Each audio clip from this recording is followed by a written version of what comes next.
Sir, আমি একটা জিনিস নোটিস করেছিলাম। স্যার, আজ থেকে ঠিক 1 মাস আগে আমাদের মিটিং চলছিল।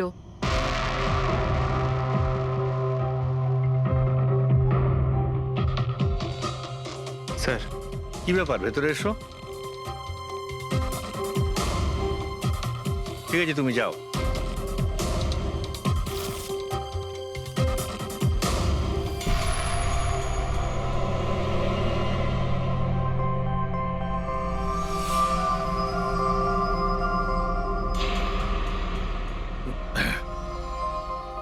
Sorry gentleman, meeting is over. বাচ্চাদের পোশাক? Yes sir. আচ্ছা, আর কিছু নোটিস করেছিলেন আপনারা? কোনো কোনো অদ্ভুত কিছু? হ্যাঁ স্যার, এই 2 সপ্তাহ আগে উনি আমাকে বলেছিলেন যে উনি ওনার দলিল চেঞ্জ করতে চান। উইল বদলাতে চাইছেন কেন? জানি না স্যার, ওনার দলিলে 3 জন মানুষের নাম ছিল, একজন ওনার স্ত্রী মায়া আর 2 জন ওনার ছেলে, কিন্তু উনি চতুর্থ একজনের নাম জুড়তে চাইছিলেন, অ্যাড করতে কি চাইছিলেন। কি নাম ছিল ওই চতুর্থ জনের? ওনার নাম তো উনি বলেননি। আপনি কি উইলটা বদলেছিলেন? আসলে আমি পেপার সব তৈরি করে দিয়েছিলাম, ব্যাস নাম ভরে ওতে সুধীরকে সই করতে হতো। জানি না কি হলো, হঠাৎ নিজের বার্থডের কিছুদিন আগে ও আমাকে বলল যে দলিল বদলাতে চায় না, ওই পুরনো দলিলটাই থাকবে।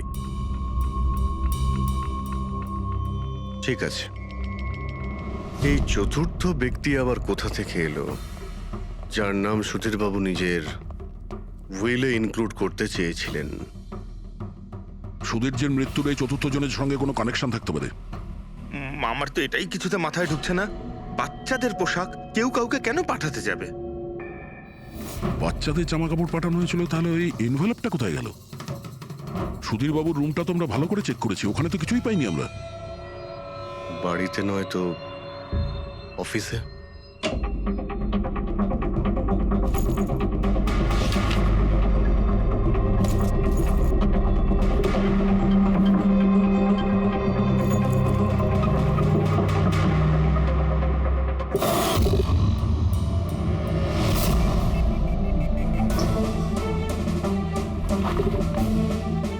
পেয়ে গেছি।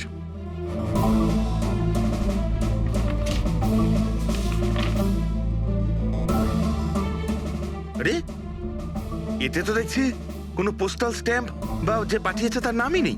তাহলে পার্সেল এখানে পৌঁছলো কি করে? মনে হচ্ছে এই এনভেলপটা সোজা কেউ কোম্পানির পোস্ট বক্সে ঢেলে দিয়েছিল।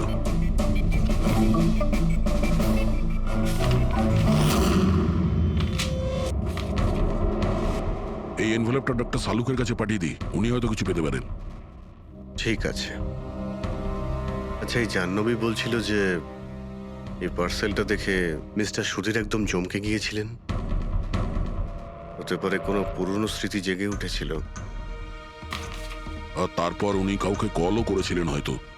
আগের মাসের কল ডিটেলস সুধীরবাবুরটা দেখি এই এনভেলপ পাওয়ার পরে সুধীরবাবু সবার আগে কাকে ফোন করেছিলেন? সুধীরের ফোন এসেছিল অনেক বছর বাদে। কি কথা হয়েছিল আপনাদের দুজনের? খুব রেগেছিল যে আমি ওকে কেন এনভেলপটা পাঠিয়েছিলাম, কিন্তু আমি তো ওকে এনভেলপ পাঠাইনি। কিন্তু কোনো কারণ তো ছিল যাতে সুধীরবাবু আপনাকে সন্দেহ করেন। হ্যাঁ নিশ্চয়ই, ওই এনভেলপে বাচ্চার জামা ছিল।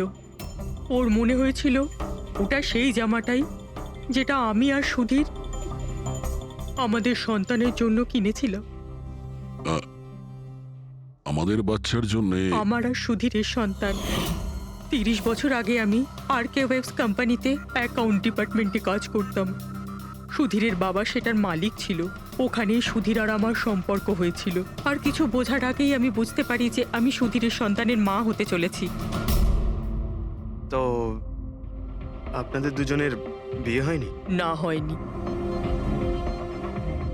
সুধীর তো কথা দিয়েছিল, কিন্তু ওর প্যারেন্টস রাজি হয়নি, কারণ আমি ওদের স্টেটাসে ছিলাম না। ওনারা তো সুধীরের বিয়ে অনেক বড়লোক বাড়িতে আর সেম স্টেটাসে করতে চেয়েছিলেন। তারপরে ওর প্যারেন্টস আর ফ্যামিলি খুব চেষ্টা করেছিল ওকে, আমাকে, এমনকি আমার ফ্যামিলিকেও বোঝানোর জন্য যে আমি বাচ্চাটাকে নষ্ট করে দিই। আমিও ঠিক করেছিলাম যে যাই হয়ে যাক আমি আমার সন্তানকে জন্ম দেবই। 15ই মার্চ 1990 সালে আমার সন্তান এই পৃথিবীতে এসেছিল, কিন্তু সেই রাতেই ও মারা গিয়েছিল। যে বাচ্চাটাকে কোলে নিয়ে আদর করছিলাম, ছোট ছোট জামা কাপড় পরাচ্ছিলাম, কিচ্ছু করতে পারিনি আমি। আমি ভেবেছিলাম যে এরকম সময় তো সুধীর আমার পাশে থাকবে, আমাকে সাপোর্ট করবে, কিন্তু ও তো এর আগেই আমার সাথে কথা বলাটাও বন্ধ করে দিয়েছিল। আর ওই মাসেই ও মায়াকে বিয়েও করেছিল। তো সেই জন্যই আপনি আজ অব্দি বিয়ে করেননি আর এখানে একাই থাকেন। হ্যাঁ, সুধীরবাবু আপনার সঙ্গে যা যা করেছেন তার জন্যে খুব কষ্ট হয়েছে আপনার, হয়তো খুব ঘেন্না করতেন ওকে। আমার থেকে বেশি ঘেন্নাও কে আর কেই বা করতে পারে। উনি আপনাকে আপনার অধিকার দেয়নি, আপনি সম্পত্তিতে ভাগ চাইলেন, আর যখন সম্পত্তি উনি আপনাকে দিলেন না তখন আপনি রেগে গেলেন আর মেরে দিলেন ওকে। আমি ওকে মারিনি, আর আমি ওকে কেন মারবো? আমি তো চেয়েছিলাম যে ও বেঁচে থাকুক আর সারা জীবন কষ্ট পাক। যেদিন সুধীরবাবু মারা যান সেদিন দুপুরবেলা আপনি কোথায় ছিলেন? আমি বাড়িতেই ছিলাম। আপনার কাছে কোনো উইটনেস বা প্রমাণ আছে? কোনো প্রমাণ নেই। হ্যালো, হ্যাঁ স্যার। ওকে স্যার, হ্যাঁ এখানেই আছেন, আমি বলে দিচ্ছি। হ্যাঁ, ইয়েস স্যার। স্যার সালুমকে স্যার ফরেন্সিকে ডাকছেন তাড়াতাড়ি, বলছিলেন যে কিছু দেখাতে চান। ওকে। শেষে করতে পারবে না বস।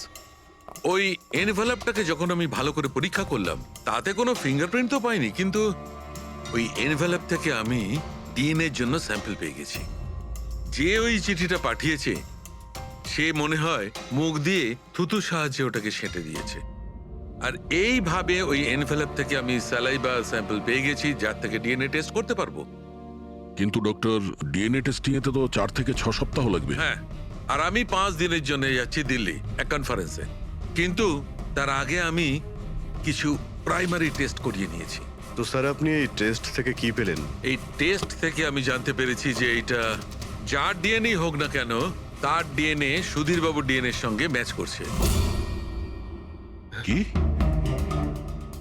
তার মানে এই যে তার মানে হচ্ছে এইটা যে এই চিঠিটা পাঠিয়েছে সেটা সুধীরবাবুর কোনো রক্তের সম্পর্কের লোক। তার মানে সুধীরেরই নিজের কেউ সুধীরকে ব্ল্যাকমেল করছে, কিন্তু কে কে হতে পারে? স্যার, অদিতির পেটে যে বাচ্চাটা ছিল সেটা তো মরা অবস্থায় জন্মেছিল। হ্যাঁ, আর রইল বাকি সুধীর বাবুর 2 ছেলে নীল আর রিতেশ। ওরা দুজন আবার সুধীর বাবু আর অদিতির গোপন রহস্যটা জেনে ফেলেনি তো? হতে পারে তার জন্যই ব্ল্যাকমেল করছিলেন, বাচ্চাগুলোর পোশাক পাঠিয়ে। আচ্ছা স্যার, ওই যে বাচ্চাদের পোশাক পেয়েছিলাম ওগুলো কি সত্যি পুরনো নাকি ময়লা টয়লা করে পুরনো দেখানোর চেষ্টা করা হয়েছে? আমি ওগুলোকে স্পেশালাইজড ল্যাবে পাঠিয়ে দিয়েছি চেক করার জন্য, তাড়াতাড়ি জানা যাবে। আচ্ছা পুরবি সুধীর বাবুর ছেলের ব্যাপারে কি জানতে পেরেছো? কি করতো ও? স্যার 1 বছর আগে সুধীর বাবু নিজের কোম্পানিতে নিজের ছেলেদেরকেই বোর্ড মেম্বার বানিয়েছিলেন, আর তারপর থেকেই কোম্পানি লসে যেতে শুরু করলো। ওরা কোম্পানির টাকা নিয়ে নিজেরাই নয়ছয় করতো, দামি দামি গাড়ি, প্রচুর শখ মেটাতো, সবকিছু করতো শুধু কাজ বাদ দিয়ে। কিন্তু স্যার সুধীরবাবু তার ছেলেদের খুব ভালোবাসতেন, দুজনের জন্য আলাদা আলাদা বাংলো। আচ্ছা, এটা নয় তো যে ওদের দুজনের মধ্যেই কেউ ওই এনভেলপটা লেটার বক্সে ফেলেছিল? কিন্তু একটা কথা কিছুতেই মাথায় ঢুকছে না, এই ব্ল্যাকমেলিং কেন? আরে ভাই, টাকার জন্য। কোম্পানি ডুবে যাচ্ছিল। কারেক্ট। কোম্পানি কাঙাল হওয়ার আগে যা কিছু গুছিয়ে নিতে পারো গুছিয়ে নাও। যদি সুধীর বাবুর 2 ছেলে তাদের বাবাকে টাকার জন্য ব্ল্যাকমেল করে থাকে তাহলে নিশ্চয়ই ওনার ব্যাংকের অ্যাকাউন্টে নিশ্চয়ই টাকা এসে থাকবে, খুব বড় রকমের ফিগার। একটা কাজ করো, এই দুজনের পার্সোনাল অ্যাকাউন্ট, কোম্পানি অ্যাকাউন্ট সব চেক করো, দেখো কোনো বড় অ্যামাউন্ট এসেছিল কিনা। স্যার স্যার কিছু পেয়েছি স্যার। আরকে ওয়েবস ইন্ডাস্ট্রি থেকে কোটি টাকা ট্রান্সফার হয়েছে স্যার। কার অ্যাকাউন্টে ট্রান্সফার হয়েছে? 1 মিনিট দেখছি। এগুলো রিতেশ আর নীলের অ্যাকাউন্টই হবে? না স্যার, প্রাইভেট অ্যাকাউন্ট, রেচেলের নামে। কোন টাকা? আপনারা কি নিয়ে কথা বলছেন? আমি কিচ্ছু জানি না। কোন টাকা? সেই টাকাটা যেটা আরকে ওয়েবসের অ্যাকাউন্ট থেকে তোমার অ্যাকাউন্টে ট্রান্সফার হয়েছে। এবার কিছু মনে পড়েছে? ওটা তো আমার স্যালারি, আমি ওখানে কাজ করতাম। স্যালারি? 11 কোটি স্যালারি? হ্যাঁ, তাও আবার 2 সপ্তাহের। ওই হিসাবে তো তোমার মান্থলি স্যালারি 22 কোটি টাকা হবে। কি কাজ কি করো তুমি? ব্ল্যাকমেলিং এর কাজ। তুমি আর রিতেশ দুজন মিলে সুধীর বাবুকে ব্ল্যাকমেল করছিলে। দেখো রিচেল, আমরা খুব ভালো করেই জানি যে তুমি আর কে কোম্পানিতে একদিনের জন্যও কাজ করনি। এবার পরিষ্কার করে সত্যিটা বলবে নাকি? রিতেশ কিন্তু আর নেই, তাই যত শাস্তি সব তোমাকেই কিন্তু পেতে হবে। ব্ল্যাকমেলিং আর এক্সটর্শনের শাস্তি জানো তুমি? আমি কাউকে ব্ল্যাকমেল করিনি। তাহলে সুধীর বাবু কি তোমাকে 11 কোটি টাকা এমনিই দান করে দিলেন? সুধীর আঙ্কেল তো ওই টাকা ট্রান্সফারই করেননি। তাহলে কে করেছিল? আমার বয়ফ্রেন্ড রিতেশ। ও আমাকে বলেছিল যে ওর কোম্পানির টাকা ও কিছুদিনের জন্য অন্য কোথাও রাখতে চায়। অন্য কোথাও? কেন? জানি না, আর আমি জিজ্ঞাসাও করিনি। তুমি রিতেশকে জিজ্ঞাসা করনি, আর যখন রিতেশ মারা গেল তখন পুলিশকেও বলনি। আমি ভেবেছিলাম যে রিতেশ তো আর বেঁচে নেই, তাই তাই টাকাগুলো আমি রেখে দিই। কেউ কি করে জানতে পারবে? কিন্তু সুধীর বাবুর ফ্যামিলিকে মারতে পারে কারা? পরি তো ভিডিও বানাচ্ছিল, আর জাহ্নবী অসুস্থ ছিল, আর জগন্নাথ নিজের ফ্যামিলির সঙ্গে ফিল্ম দেখছিল। কিন্তু অদিতির ব্যাপারে আমি কিছুই বুঝতে পারছি না। কিন্তু কে হতে পারে যে সুধীর বাবুকে এনভেলপ পাঠায়, ওই প্যাকেটটা পাঠায়? সে কে? ওর নামটা সুধীর বাবু উইলে লিখতে চেয়েছিলেন, কিন্তু লেখেননি। সে কে?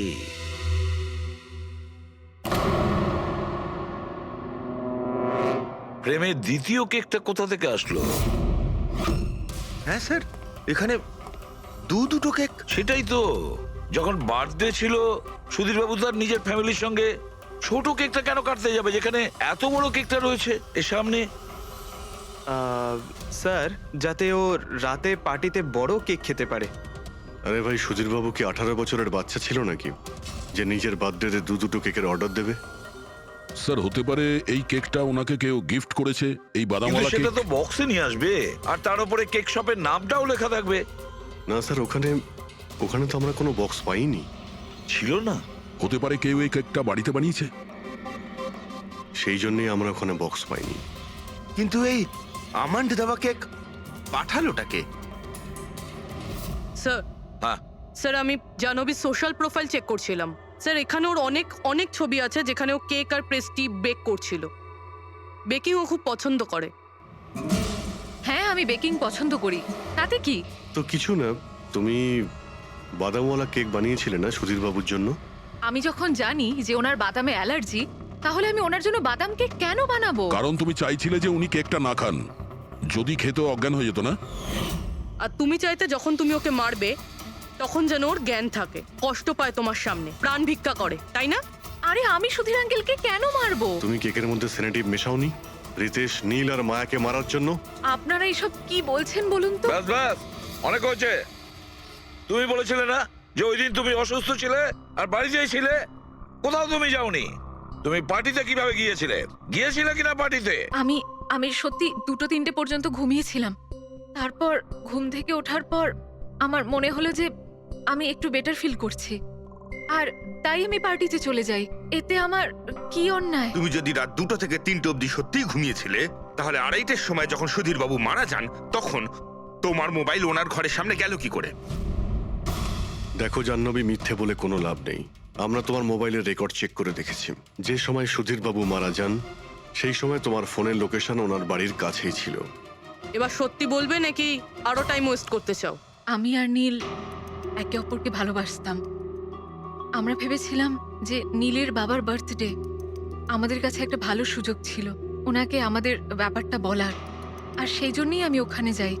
ওখানে গিয়ে নীলকে অনেকবার কল করি, প্রায় 1 ঘন্টা ওখানে ছিলাম আমি, কিন্তু নীলের কোনো কল আসেনি। আমি ভেবেছিলাম নীল হয়তো সময় পাচ্ছে না আমাকে কল করার। মিথ্যে কথা। তোমার মনে হয়েছিল নীল তোমাকে ঠকাচ্ছে, সেই কারণে তুমি ওকে আর ওর পুরো ফ্যামিলিকে মেরে দিয়েছো। এই আপনারা কি বলছেন বলুন তো? আমি বেকিং করতে ভালোবাসি, তার মানে তো এটা নয় যে খুনটা আমি করেছি। ইন্টারনেটে রেসিপি দেখে তো যে কেউ কেক বানিয়ে ফেলতে পারে। কেক বানানো কি এমন কঠিন কাজ? আর রিতেশের গার্লফ্রেন্ড রেচেল, ও তো বেকিং করে। আপনারা ওকে কি কেন কিছু জিজ্ঞেস করছেন না? সবাইকে জিজ্ঞেস করবো আমরা। ডাকো সবাইকে। ভীষণ ইন্টারেস্টিং কেস এটা। এরকম খুব কম হয় যে এতজনের কাছে একটা লোকের প্রাণ নেওয়ার জন্য সুযোগও আছে আর মোটিভও আছে। আপনারা আবার? আরে স্যার, আমি কেন মারবো ওনাকে? আপনি নীলকে বিয়ে করতে চেয়েছিলেন, ওর ফ্যামিলির লোকেরা রাজি হয়নি। এ তো খুব বড় একটা কারণ খুন করার। আর সুধীর বাবুর ফ্যামিলির জন্য আত্মমর্যাদা, সোশ্যাল স্ট্যাটাস অনেক গুরুত্বপূর্ণ ব্যাপার ছিল। এর সবচেয়ে বড় এক্সাম্পল অদিতি দেবী। আর সুধীর বাবু এই নিজের সম্পত্তি আর স্ট্যাটাসের জন্য আপনার জীবন নষ্ট করে দিয়েছেন। তাহলে আপনার থেকে বেশি ঘৃণা আর কে করতে পারে? আমার কাছে পয়সার কোনো মূল্য নেই, আর না কোনো বিষয়ে রিগ্রেট। আফসোস তো তোমার হওয়ার কথা রাচেল।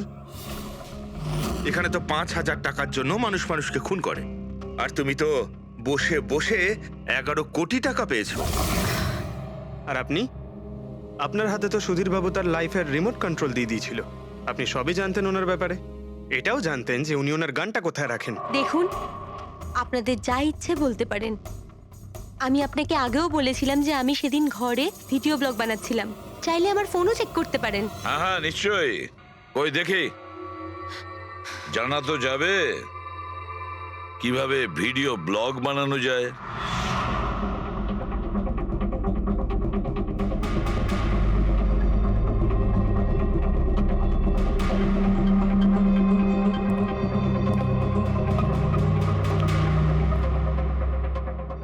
স্যার, এখন আপনি বিশ্বাস করেছেন তো যে সেদিন আমি নিজের ঘরে DIY ভিডিও বানাচ্ছিলাম? DIY তার মানে?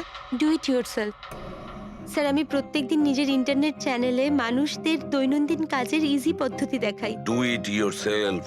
স্যার, হ্যাঁ, নিউজ পেপারটা দেখুন, ডেটটা ওই একই। হ্যাঁ সেটাই তো আছে। মানে ভিডিও ওই দিনই শুট করা হয়েছিল। স্যার, হ্যাঁ পুরবি। স্যার আমি মেমোরি কার্ডের ডেট আর টাইম চেক করেছি। এই ভিডিওটা ওই দিনই তৈরি করেছিল, 2টো থেকে 4টের মধ্যে। আচ্ছা, আর স্যার, ওরির মোবাইল লোকেশন ক্রস চেক করেছিলাম আমরা, তাতে দেখলাম ও সেদিন বাড়িতেই ছিল। পুরবি একটা কাজ করো, এই 4 জন লেডিসকে আলাদা ঘরে বসাও। স্যার হুম, চলো।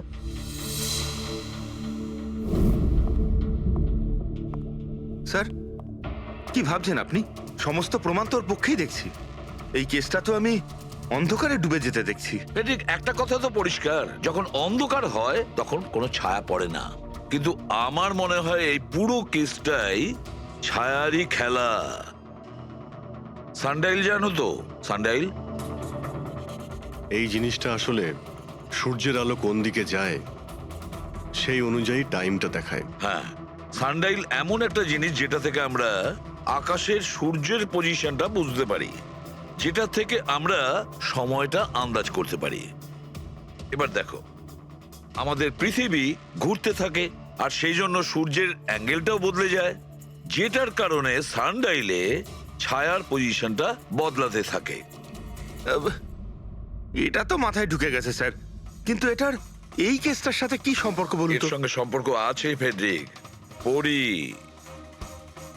এই পুরো প্রমাণগুলোই আমরা পরীর কাছ থেকে কালেক্ট করেছি। পরি সে এমন একজন কেউ পুরো এভিডেন্স গুলো ম্যানিপুলেট করতে পারে, মেমোরি কার্ডের ডেটটাও চেঞ্জ করতে পারে, পুরো এভিডেন্সেস কন্ট্রোল করতে পারে। কিন্তু সূর্যকে কন্ট্রোল পরি করতে পারে না। ভুলে যেও না যে সূর্য কোনো সময়ই ভুল সময় সে দেয় না। তার মানে ওরি ভিডিওতে ডেট আর টাইম দুটোই চেঞ্জ করে দিয়েছে। হয়তো চেঞ্জ করেছে বা করেনি, কিন্তু এখন আমরা এই ছায়াকে প্রশ্ন করব যে পরি সত্যি বলেছে না মিথ্যে বলেছে। কারেক্ট, এই সেটিংটা একদম সেরকমই হয়েছে যেমন পরীর ভিডিওতে ছিল। আর রোদও সেই রকম আছে সেদিন যেরকম ছিল। শুধু পরীর জায়গায় পুরবি দাঁড়িয়ে আছে। স্যার, আমরা এখানে কি করব? আগামী 6 ঘন্টা পর্যন্ত পুরবীকে এইভাবেই দাঁড়িয়ে থাকতে হবে যেভাবে ভিডিওতে পরী দাঁড়িয়েছিল। আমরা এটাই দেখতে চাই যে যদি পরী সত্যি কথা বলে তাহলে 2টো থেকে 4টের মধ্যে পুরবীর মুখে ঠিক সেই জায়গা থেকে রোদ্দুর পড়বে যেমন পরীর মুখে ছিল। আর স্যার, যদি আমার ছায়া পরীর ছায়ার সাথে ম্যাচ না করে তো? তো দেখতে হবে। ক্যামেরা অন করো।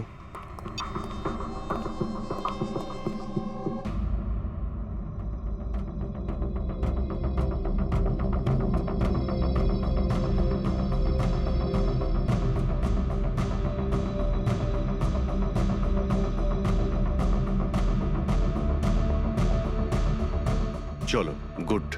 ওকে, পুরোপুরি রিল্যাক্স। আচ্ছা, কি আছে এই ভিডিওতে? আরে দেখতে দাও ভাই।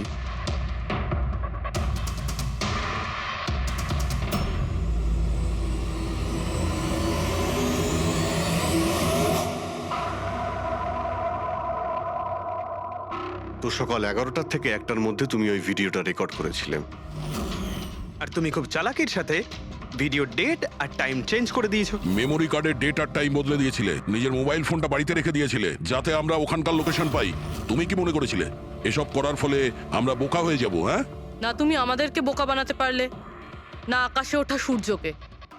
তোমার ভিডিওতে রোডের ডিরেকশন দেখে স্পষ্টই বোঝা যাচ্ছে ওই ভিডিওটা 11টা থেকে 1টার মধ্যে শুট করা হয়েছে।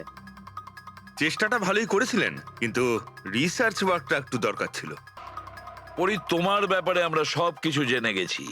পড়ি, আমাদের হয়তো ম্যাক্সিমাম 4 সপ্তাহ সময় লাগবে তোমার ডিএনএ টেস্ট করে এটা প্রমাণ করতে যে তুমি সুধীর বাবুর মেয়ে, কিন্তু তাতে সত্যিটা বদলে যাবে না।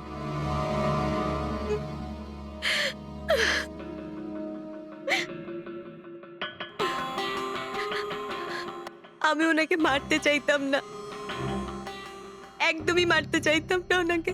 আমি তো শুধু এইটুকু চাইতাম যে উনি আমাকে স্বীকার করুক।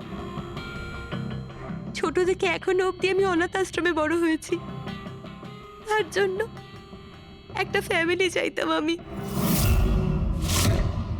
তুমি সুধীর বাবুর ব্যাপারে জানতে পারলে কিভাবে? ওই আমার ছোটবেলার জামা কাপড়ের জন্য। ওই জামা কাপড়ে হসপিটালের কার্ড ছিল, উনি ওটা বের করতে ভুলে গেছিলেন। ওই কার্ডে বাবার নাম্বারও ছিল। তারপর আমি বাবাকে অনেক খুঁজলাম, তখন শেষ পর্যন্ত ওনার কোম্পানির কথা জানতে পারলাম। কিন্তু তুমি ওনার কোম্পানি কেন জয়েন করলে? তুমি চাইলে সুধীরবাবুকে অন্য জায়গাতেও কথাটা বলতে পারতে যে তুমি ওনার মেয়ে। কিন্তু আগে আমি ওনার সাথে দেখা করতে চাইতাম, চিনতে চাইতাম ওনাকে। তারপর আস্তে আস্তে জানতে পারলাম যে উনি খারাপ মানুষ নন, মনের দিক থেকে খুবই বড়। তখন আমি ভাবলাম যে হয়তো ওই সময় ওনার অবস্থা খুব খারাপ ছিল, তাই অনাথ আশ্রমে দিয়েছিল আমাকে। কিন্তু এখন তো ওনার খুব ভালো অবস্থা, এখন তো উনি আমায় আপন করতে পারতেন। তাহলে ওনার সঙ্গে দেখা হতে না হতে প্রপার্টিতে ভাগ কেন চাইলে? কারণ আমি জানতে চাইতাম যে ওনার কাছে ইম্পর্টেন্ট কি, টাকা না আমি। তার জন্যই সুধীর বাবু ওনার উইল চেঞ্জ করতে চাইছিলেন। হ্যাঁ, আর এটা শুনে আমি খুব খুশি হয়ে গেছিলাম। কিন্তু সুধীর বাবু তার সিদ্ধান্ত বদলে ফেলেছিলেন, যেটা তুমি সহ্য করতে পারোনি। স্যার, ও সব ওনার ওয়াইফ আর ওনার মেয়ের জন্য হয়েছিল। ওরা এটা সহ্যই করতে পারছিল না যে বাবা আমার নাম উইলে অ্যাড করছিল। অর্থাৎ আরও একবার সুধীরবাবু আপনাকে মেনে নিতে অস্বীকার করলেন। হ্যাঁ, আর এইবারও ঠিক ফ্যামিলির জন্যই। উনি একদম বদলাননি, উনি একদম ঠিক আগের মতোই ছিলেন। সেলফিশ, সুবিধাবাদী, দায়িত্বজ্ঞানহীন। সহজভাবে নিজের ভাগটা পাননি বলে ওনাকে ব্ল্যাকমেল করতে শুরু করে দিলেন। না, আমি যখন ওনাকে প্রথম এনভেলপ পাঠিয়েছিলাম তখন আমার এরকম উদ্দেশ্য ছিল না। আর না আমি এতটাই বোকা যে এনভেলপ নিজের মুখ দিয়ে সিল করব। আমি তো এটাই ভাবতাম যে অ্যাটলিস্ট উনি আমাকে নিজের ফ্যামিলিতে ইনক্লুড করুক, আমার নিজেরও একটা ফ্যামিলি হোক। আর তার জন্যই আমি বাবার জন্মদিনের দিন নেশাযুক্ত ওষুধ দিয়ে বাদামের কেক নিয়ে ওনার বাড়িতে গেছিলাম। Happy birthday to you.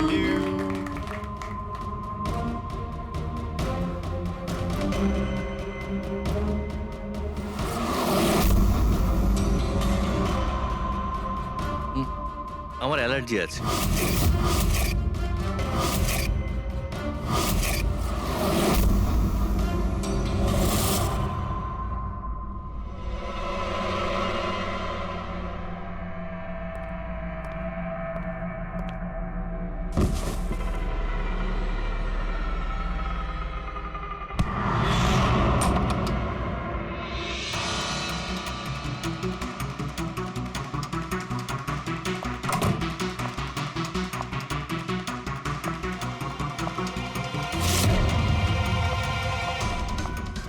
বাবা,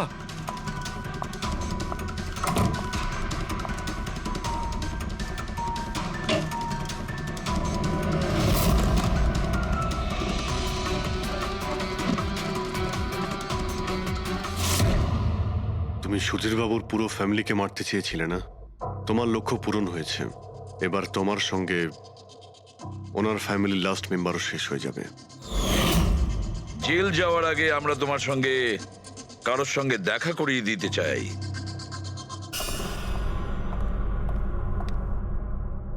ইনি অদিতি দেবী, তোমার মা।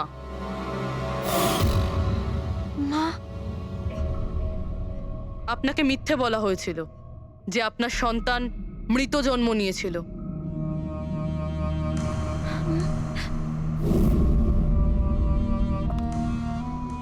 মা,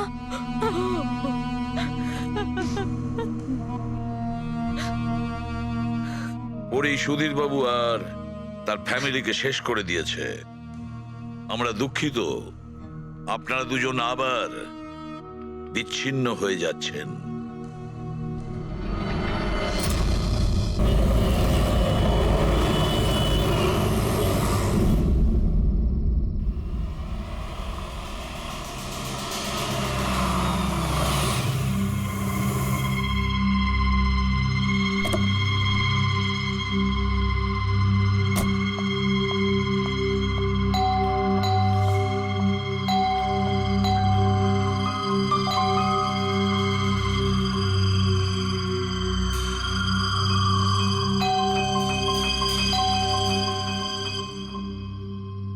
আমাদের পার্টিতে ডেকে নিজে ঘুমিয়ে পড়েনি তো? স্যার ও নিজের জন্মদিনের পার্টিতে কি করে ঘুমাবে? আরে ওকে কিছু বিশ্বাস নেই, 60 বছর বয়স হয়েছে। সুধীর, বাইরে আয় ভাই। হ্যালো। পার্টি আজকেই তো নাকি কাল? হ্যাঁ, পার্টি আজই, আই এম শিওর। আমি ওকে একবার ফোন করে দেখি।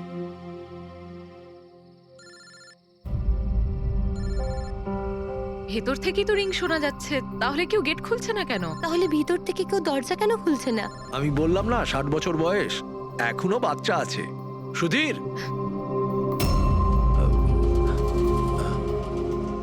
পিছনে জানলার দিকে গিয়ে দেখি। হ্যাঁ হ্যাঁ হ্যাঁ স্যার, চলুন ওদিকে।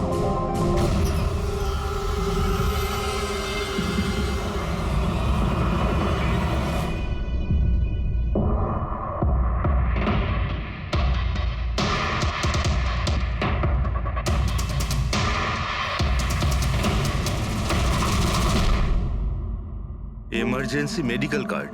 এনার আমন্ড আর শেলফিশে অ্যালার্জি আছে।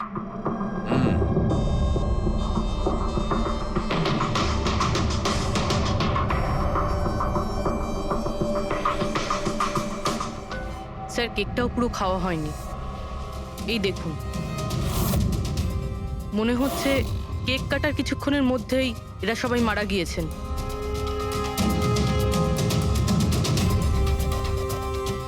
হাতাহাতির কোনো চিহ্নই নেই, সোজা গুলি করেছে।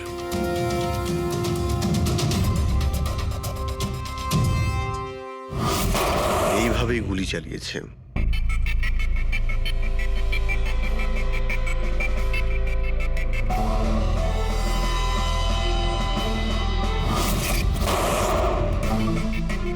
আরেকটা লাশ কোথায়?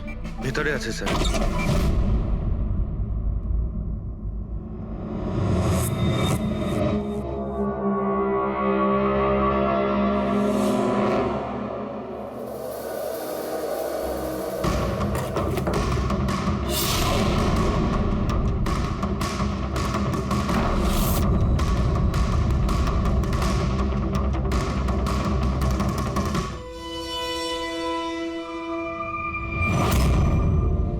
গান কেস,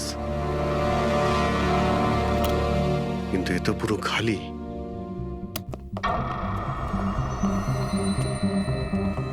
তবে স্যার, এই ঘটনা ঘটেছে কতক্ষণ হয়েছে? এই 4 জনের মৃত্যুই কালকে দুপুর 2টো থেকে 4টের মধ্যে হয়েছে। এরা কে কিছু জানতে পারলে? হ্যাঁ স্যার, উনি সুধীর বাবু, আর কে উইপস ইন্ডাস্ট্রির চেয়ারম্যান। ওর বড় ছেলে নীল, আর এ ওর ছোট ছেলে রিতেশ। আর ভিতরে যে আছে সে সুধীর বাবুর স্ত্রী মায়া। স্যার, নীল আর রিতেশ দুজনেই RK Weaves কোম্পানির বোর্ড মেম্বার ছিল, কিন্তু কোম্পানির অবস্থা খুবই খারাপ ছিল, বন্ধ হওয়ার জোগাড়। প্রচুর ধার বাকি হয়ে গেছিল আর বাজারের ধারও মেটাতে পারছিল না, সমস্যা বেড়েই চলেছিল। তাহলে এখানে সেলিব্রেশন কি জন্য হচ্ছিল? স্যার সুধীর বাবুর 60তম জন্মদিন ছিল। বার্থডে সেলিব্রেট করছিল? তাহলে নিশ্চয়ই আরো অনেকে এসেছিল। অফিসের কিছু লোক এসেছিল স্যার, আর ওদেরকে জিজ্ঞাসাবাদ করে ছেড়ে দিয়েছি। এরা সবাই এখানে একসাথে থাকতো কি? না না স্যার, এখানে তো শুধু সুধীরবাবু আর মায়া থাকতেন। সুধীরবাবু নীল আর রিতেশের জন্য আলাদা আলাদা বাংলো কিনে রেখেছিলেন, এরা দুজন ওখানেই থাকতো। আজকে তারা বাবার জন্মদিন পালন করতে এসেছিল। স্যার সন্ধেবেলায় অনেক বড় একটা পার্টি হওয়ার কথা ছিল, কেক কাটার কিছুক্ষণের মধ্যেই সবাই মারা যায়। পার্টি প্ল্যান যারা করেছিল সেই টিমটা এসেছিল, কিন্তু কেউ দরজা খোলেনি দেখে চলে গিয়েছিল।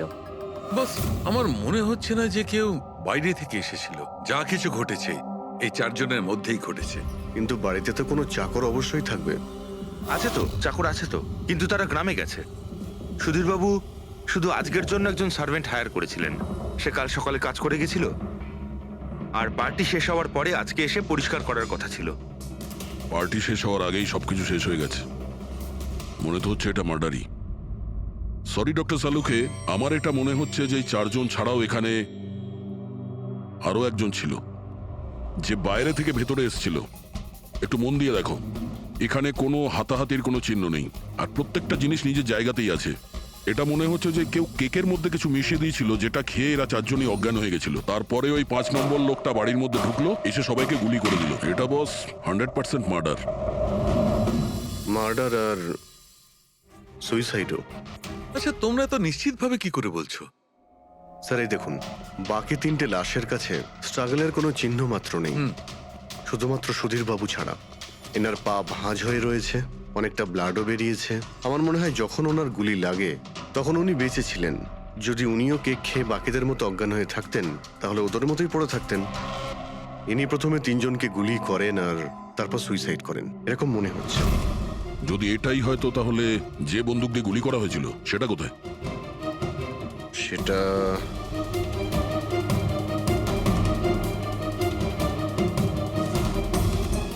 এইখানে গুলি লেগেছিল, মানে মাথাতে। সুধীরবাবু যদি এইভাবে গুলি চালান তো এইভাবেই হয়তো পড়েছেন, আর তখনই হাত থেকে বন্দুকটা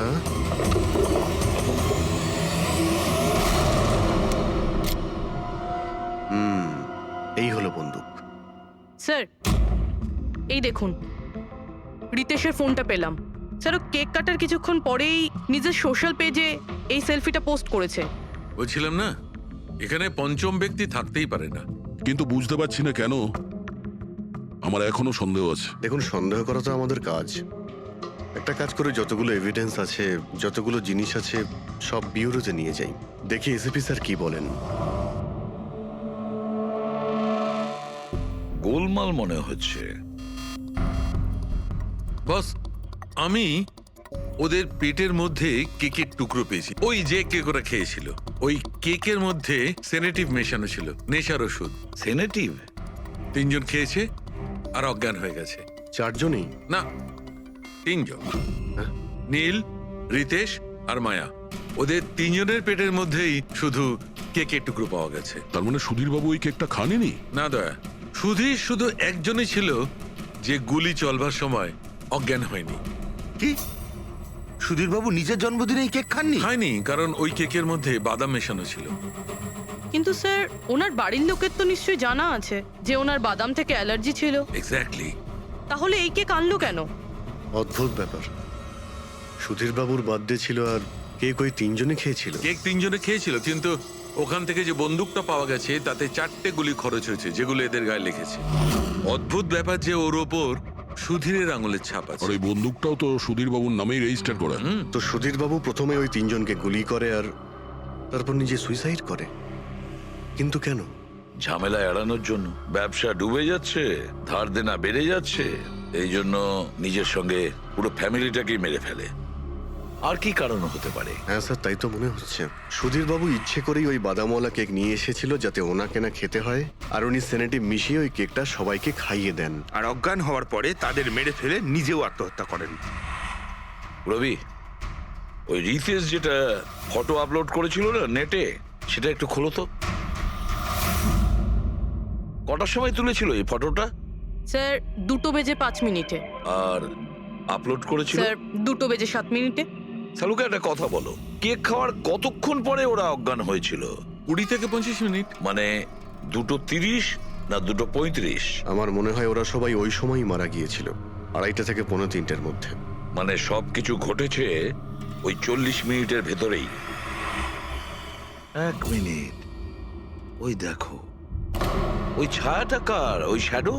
এই চারজন তো এখানে দাঁড়িয়েছিল, তাহলে ছায়া ওখানে গেল কি করে? সেটা ওখানে গিয়েই দেখতে হবে। এই শ্যাডোটা কার ছিল? 2:04 পর্দার পজিশন একদম ঠিক আছে তো? একদম স্যার। পজিশন নিয়ে নি।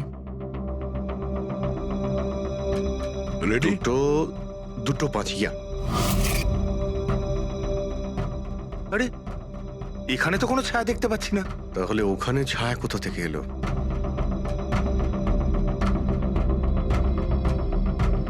রোদটা এই দিক থেকেই আসছে। পুরবি, তুমি ওইখানটা গিয়ে দাঁড়াও তো।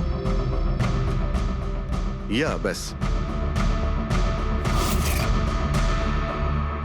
হ্যাঁ, এইখানে ছায়াটা দেখা যাচ্ছে, ঠিক যেমনটা ওখানে ছিল, সেম টু সেম।